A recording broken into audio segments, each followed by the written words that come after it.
documentary, we'll analyze why the Titanic sank, witness the sinking from inside the ship, and see actual footage of the iceberg that brought her down. We'll then observe a live experiment, revealing what the people who fell into the water truly experienced.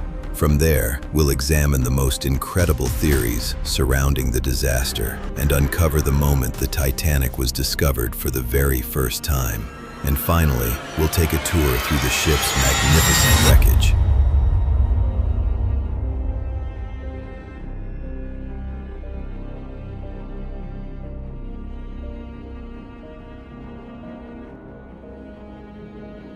It began with a single strike.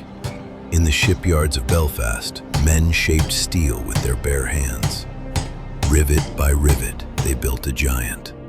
A symbol of power, of ambition, of human pride. They believed it could never sink.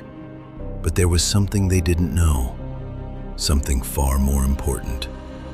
You should never challenge God. Distress calls were sent to nearby ships using Morse code. The Titanic was slowly beginning to sink. At the telegraph station was a 25-year-old operator named Jack Phillips.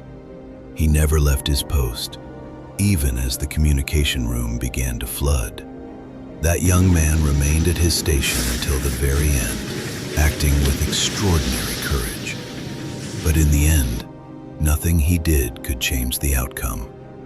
The Titanic would not be discovered until 73 years after it sank. The great ship went down after striking an iceberg. Never a trace was found. That mystery was explained today. The Titanic is 2.5 miles beneath the surface. Scientists in a miniature submarine made the discovery early this morning. Mark Gage reports. Somebody ought to go get Bob. And I went in, and there it was. The boiler was on the screen. Oh, I love it. I love it. I'll be this sucker exists. Hey, does Kathy got the chance? And everything would begin with the discovery of the wreck. The tragic story of the Titanic. It all began many years ago.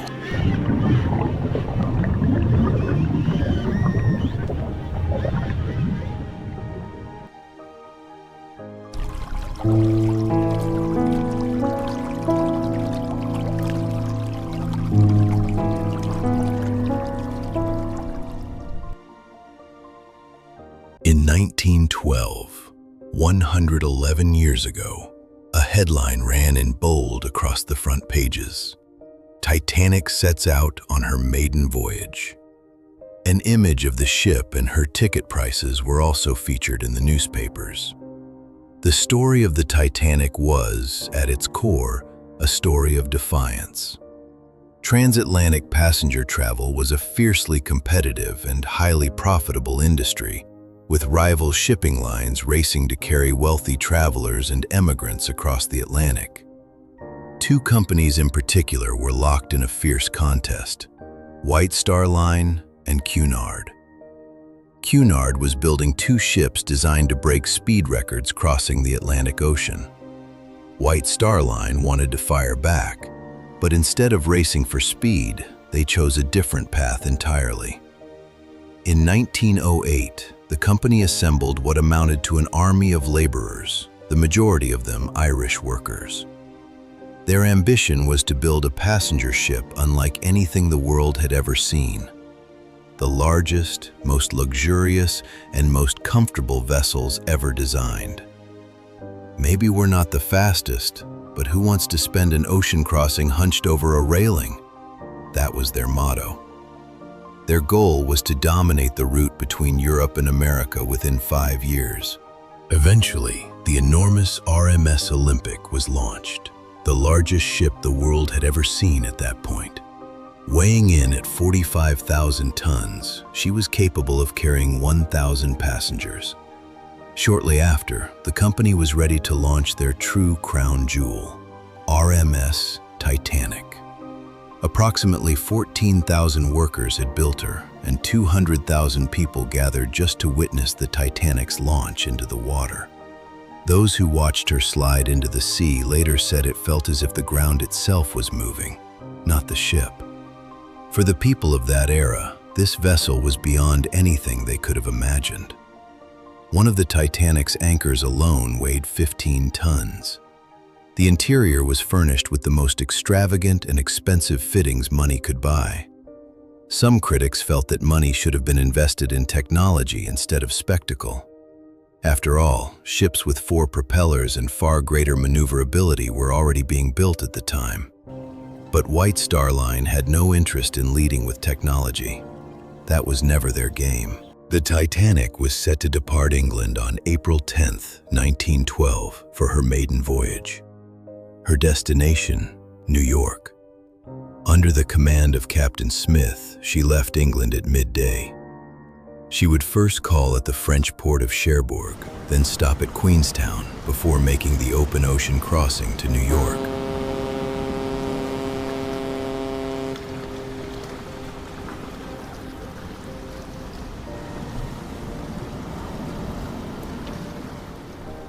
As the ship left port, the operators were warned that icebergs were possible along the southern route.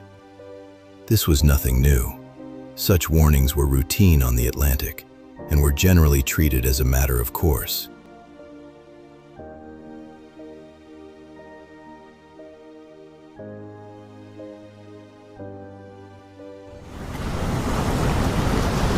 At 9:30 p.m., a ship called the Masaba, sailing ahead of the Titanic, reported spotting large icebergs in the surrounding waters. But the warning, though received by operators Philip and Harold, never made it to the captain. The reason? At that moment, they were completely absorbed in relaying personal messages via telegraph, the fastest social communication tool of the era, from first-class passengers to their loved ones waiting in New York.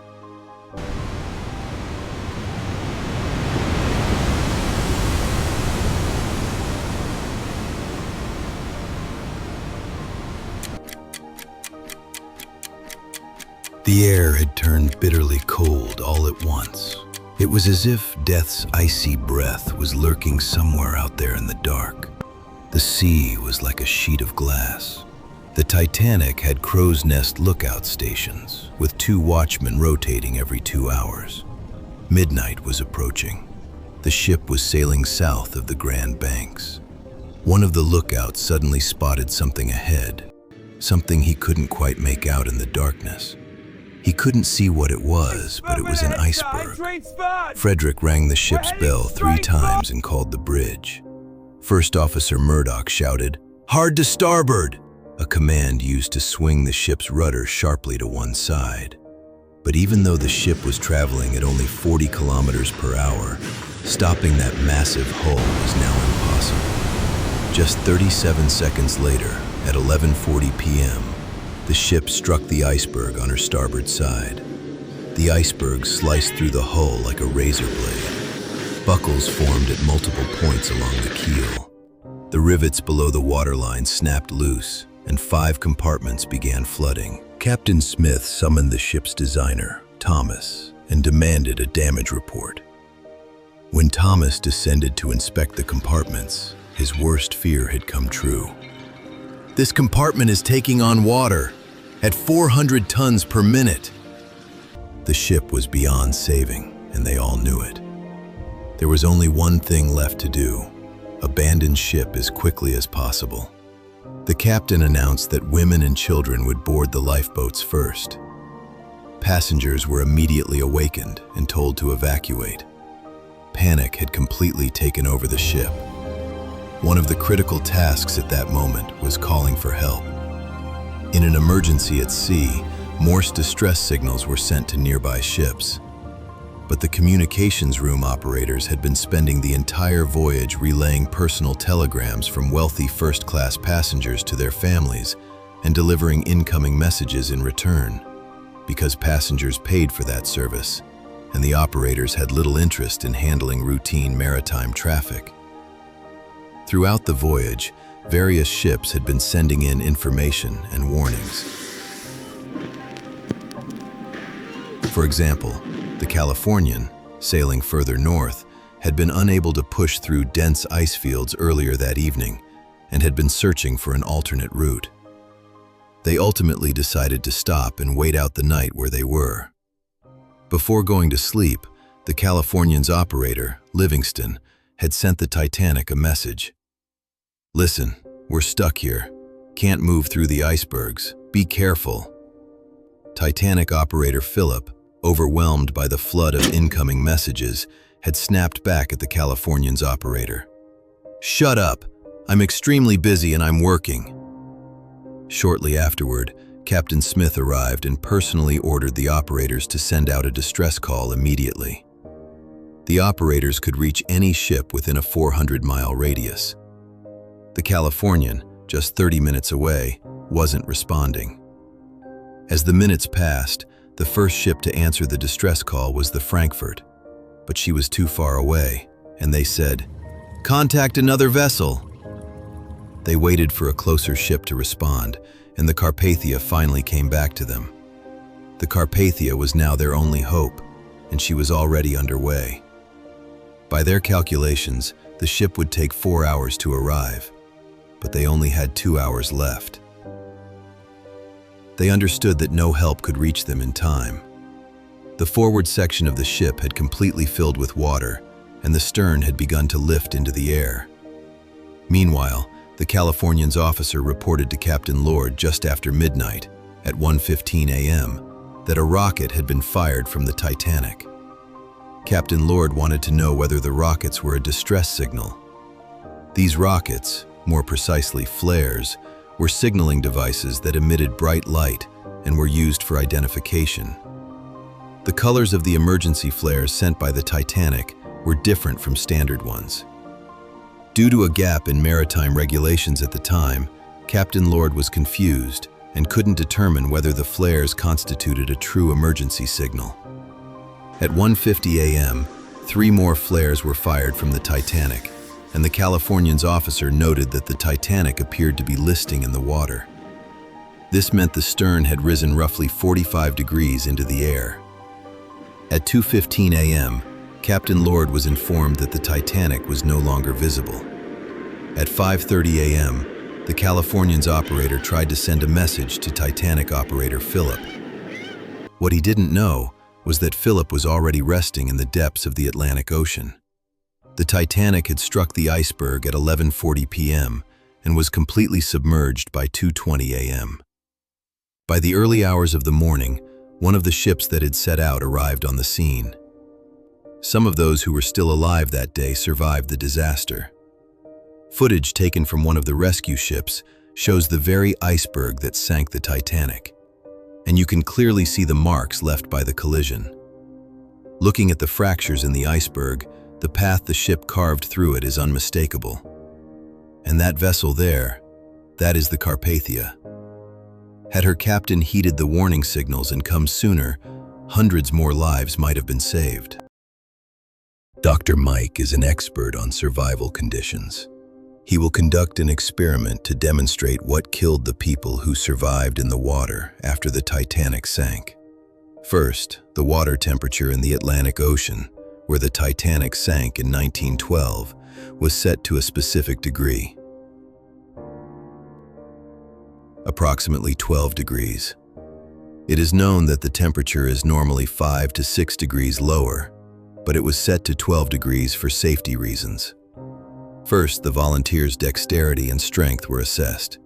Then body temperature was measured using a thermal camera. The volunteer was then slowly lowered into the water.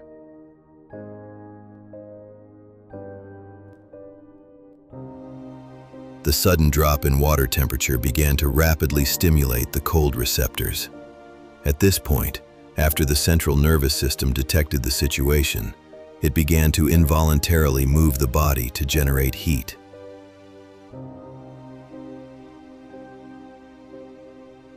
This is exactly why we shiver in the cold. About 20 minutes had passed. The volunteer began shivering violently due to the cold. It was time to get out of the water. Otherwise, he could have died from hypothermia. The results seen on the thermal camera were incredible. His arms were as cold as metal.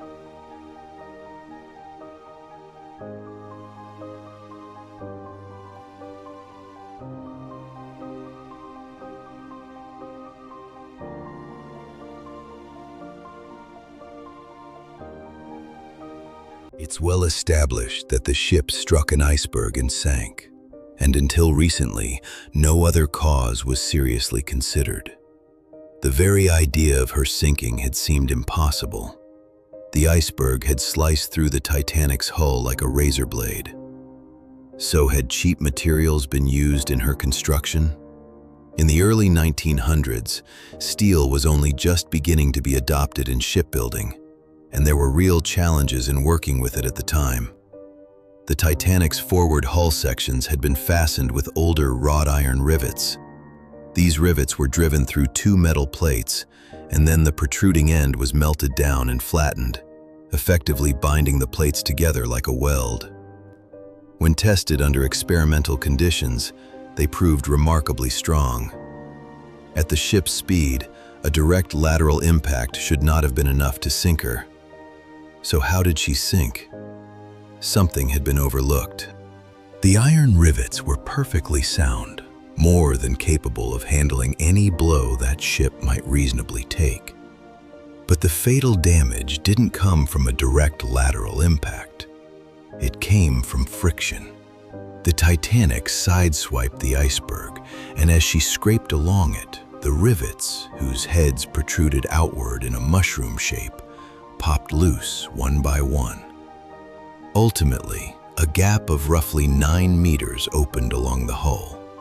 In other words, had the Titanic struck the iceberg head-on or from virtually any other angle, she almost certainly would not have sunk. But the iceberg wasn't the only reason the Titanic went down. The chain of events had actually begun much earlier. It's often said that the Titanic's lookouts were without binoculars that night, but binoculars wouldn't have made a meaningful difference.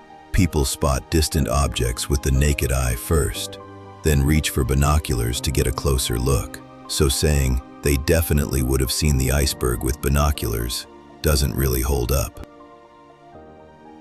2 hours after the Titanic went down, around 5:30 in the morning, dawn was breaking and the survivors were looking back at what had destroyed them. 1,500 people had lost their lives, the majority of them men and passengers from the lower classes. Captain Smith was among them. This was supposed to have been his final assignment. He was preparing to retire. Instead, he retired from life itself. Words cannot begin to describe what happened that night.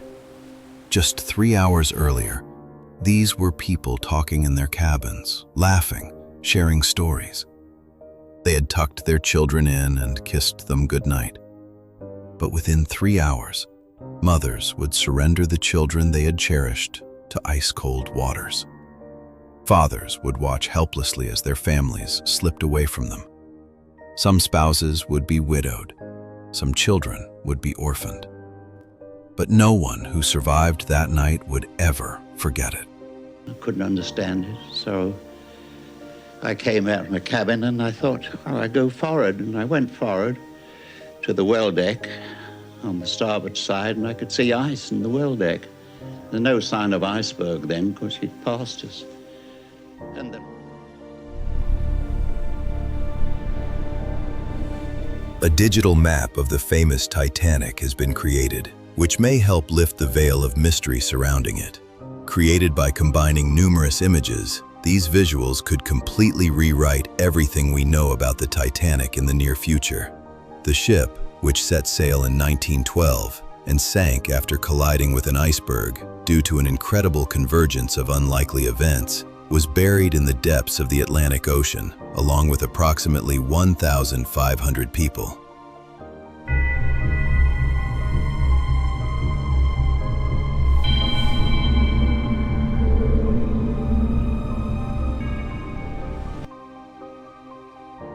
The iceberg is cited as the cause of her sinking.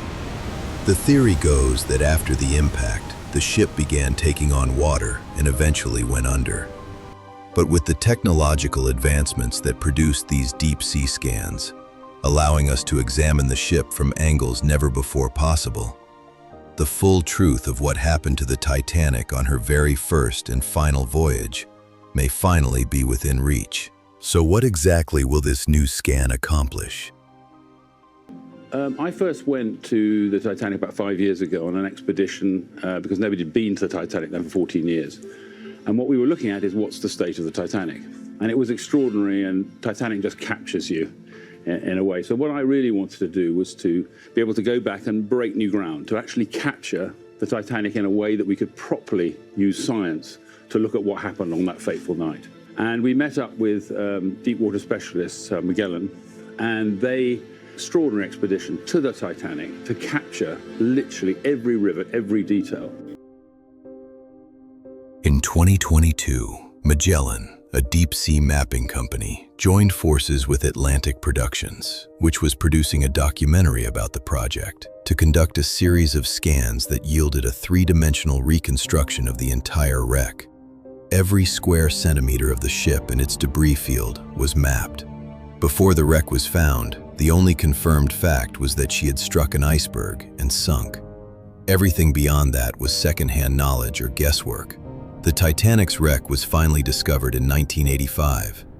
That discovery would go on to expose a significant misconception.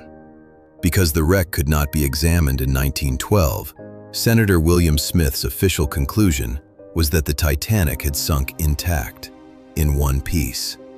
The report stated that she had not broken apart, but when the wreck was later examined following its discovery, it became clear that the ship had fractured amidships and split in two. The new scans confirmed that the bow and stern sections were separated, roughly 800 meters apart. Somebody ought to go get Bob. And I went in, and there it was. The boiler was on the screen. Oh, I love it. I love it. The sucker exists. Hey, does Kathy got the chance? As the investigation continued, more misconceptions came to light. Even today, experts who came to understand, only after the wreck's discovery, that much of what was believed about the Titanic disaster may have been wrong, are still not entirely certain about some details. For a long time, examining the ship at those depths was like trying to see underwater with the naked eye. Capturing fine detail was extraordinarily difficult, and this wasn't 5 or 10 meters down, but kilometers beneath the surface. We are in the dark depths of the Atlantic Ocean. You are looking at the Titanic, resting approximately 4,000 meters below the surface, a masterpiece that sank exactly 111 years ago.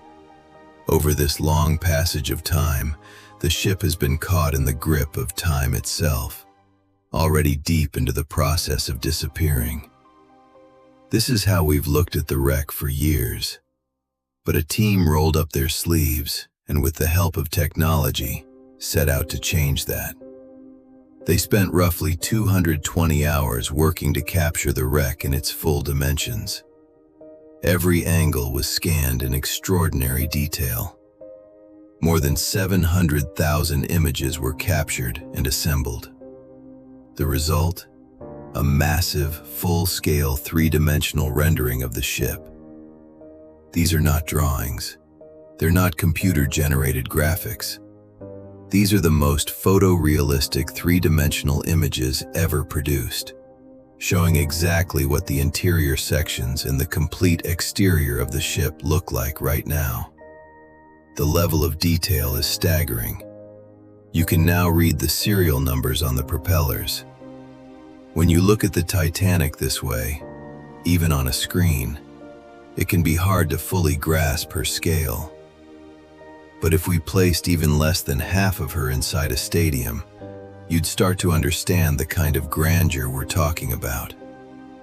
What you're seeing is the current state of the forward section of the 269-meter-long Titanic, lying on the floor of the Atlantic Ocean. This is what she actually looks like on the ocean floor right now. And remember, this is less than half of the ship. With the scan, you can explore the ship from every angle. Here, for instance, is the view of the ship's deck. The open section is where the grand staircase once stood, the famous staircase you may recognize from the film. And this is the captain's bridge. the place where first responders acted when everything went wrong. The ocean is slowly damaging the ship, consuming it, tearing it apart.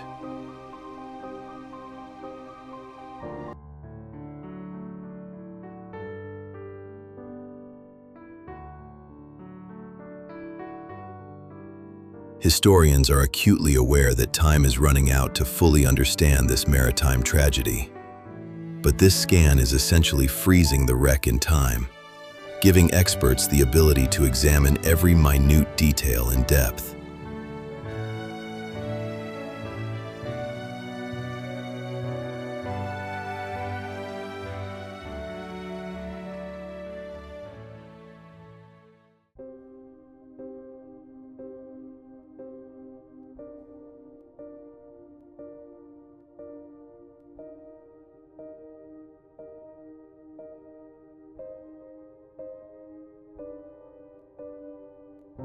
If this story sounds familiar, wait, because these sentences come from the opening pages of a novel written 14 years before the Titanic disaster. Morgan Robertson's 1898 novella Futility, also known as The Wreck of the Titan, told the story of a luxury ocean liner named the Titan that struck an iceberg and sank in the North Atlantic. Contrary to what some may think, this is not a legend or a fabrication. The book is real, and an original copy is preserved at Harvard's library. We mentioned that the ship in the novel was called the Titan, but the truly remarkable parallels are just getting started. Despite it being April, the salty air was cold. The Titanic also sank in April, and the air was indeed cold despite it being spring. Page 26. A cry rang out from the crow's nest. "Ice!" it screamed. "Dead ahead! Ice! Right off the bow!" The ship struck the iceberg on the starboard side. The iceberg cut through the Titan's keel like a razor blade. Had the impact come head-on, it would have caused little more than a jolt, survivable and manageable. The Titanic had also struck the iceberg on her starboard side, and her keel had been cut like a razor blade. That is how she sank. On top of all this, the novel has the ship sailing the Atlantic, and also references New York Harbor as one of her stops. Of course, there are many significant differences between the two stories. Following the Titanic's sinking, an official inquiry was opened, and there were questions that demanded answers. One of them was, why hadn't the ship slowed down after receiving iceberg warnings? The Titanic had been traveling at nearly full speed when she struck. Lord Murray, who led the investigation, had kept detailed notes, and one of them read, "Speed was not reduced following the warnings." Despite receiving iceberg warnings, the Titanic continued at full speed. This was later attributed primarily to J. Bruce Ismay, the chairman of White Star Line, who was himself aboard the Titanic during the voyage. The reason the earlier iceberg warnings were never passed on to the captain was most likely Ismay. He was unwilling to slow the ship down because he was thinking of the company's reputation. Cunard's ships were already known for their speed, and if the Titanic arrived late on her maiden voyage, she would look bad in comparison. He chose arriving on time over arriving safely. Looking at the notes and available data, this theory is highly convincing. Had the warnings been taken seriously and the captain slowed the ship accordingly, the Titanic would likely have been traveling slowly enough to maneuver clear of the iceberg, and the disaster might never have happened. As researchers dug deeper into the Titanic, it became increasingly clear that this was no ordinary accident. It was the product of catastrophic negligence. One glaring example was the lifeboats. When the Titanic was designed, the placement and number of lifeboats had been carefully planned. The ship should have carried 48 lifeboats, but Bruce Ismay, feeling they cluttered the deck's appearance, reduced that number to the legally required minimum. Under regulations enacted in 1894, the number of lifeboats a ship was required to carry was determined not by passenger capacity, but by the ship's weight and volume. By that calculation, the Titanic was only legally required to carry 16 lifeboats. There was no regulation prohibiting ships from carrying enough lifeboats for every passenger and crew member on board. But shipping companies, motivated by cost savings and the desire for more open deck space, simply complied with the existing weight and volume formula and stopped there. The Titanic carried 22 lifeboats in total, 16 wooden and 4 collapsible, with a combined capacity of 1,178 people. On top of that, the lifeboats were launched far below capacity. Many were sent off with dozens of empty spaces remaining. Had the lifeboats been filled to capacity, 468 more people could have been saved. Bruce Ismay, the man who had personally cut the lifeboat count, would survive the disaster by boarding one of those very same lifeboats. Let me share something else that's remarkable. The novel I mentioned earlier, published 14 years before the disaster, contained this line on its second page. The unsinkable ship carried lifeboats enough to satisfy the laws. The fact that even this detail mirrors the Titanic is genuinely chilling. Bruce Ismay had both slashed the number of lifeboats and pushed for the ship to maintain full speed, directly causing her to strike the iceberg and triggering the greatest maritime catastrophe in history. Ismay was found guilty by the inquiry, but 25 years later, after fainting, going blind, and suffering a severe stroke, he would die. The official 1912 accident report states that the iceberg created a 91-meter gash along the right side of the ship's hull. According to the investigators, the iceberg had torn open a massive wound in the ship, and only a breach that large could have sunk her. Eyewitnesses, those who survived, testified that the sinking had taken approximately 2.5 hours. A 91-meter gash would have sunk the Titanic within half an hour. Looking at the ultra-high-resolution imagery of the Titanic assembled from thousands of recent photographs, something remarkable becomes visible. The marks where the iceberg carved into the hull. What's incredible is that when you look closely, the gash is far smaller than the official report claimed, roughly 8 to 9 meters. Ocean water entered the ship through that breach, but far more slowly than it would have through a wider opening. That explains why the ship took as long as 2.5 hours to go under. The Titanic is not the kind of thing you can simply call a shipwreck and move on from. There are countless mysteries, terrifying events, and heartbreaking stories bound up in her. Like the shoes of this 19-month-old baby. That child was just one of the infants who drowned in the lifeboats. And today, we can see a piece of what remained of that child. Not even God could sink her, but the Titanic had sunk. For the people of the world, it was a nightmare, a catastrophe. But for the rats hiding in the kitchen, waiting for death, it was a miracle. And miracles, as they say, come without warning.